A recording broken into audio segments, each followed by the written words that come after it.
I just want to say that somebody recently was talking about getting to where they are in terms of looking back on the success that they would have achieved since January.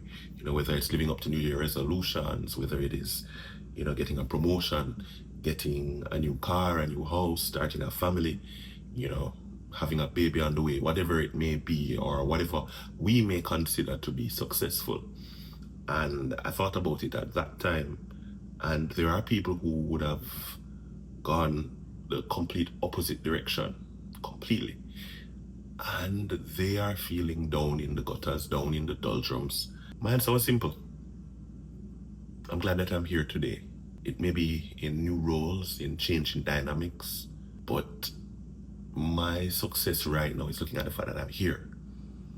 And with life comes hope, and hope springs anew each day. Yes, it may be not as bright sometimes, but with life there's hope. So I'm happy that you are here today. I'm happy that you have the opportunity to see another 24 hours and for something great to happen and for you to make something great happen. So enjoy the now. I think too often we look at the what could be and not enjoy what is. And it may be simple. It may not be what you want it to be. It may not be what people tell you it should be. It may not be what society thinks. But you're alive.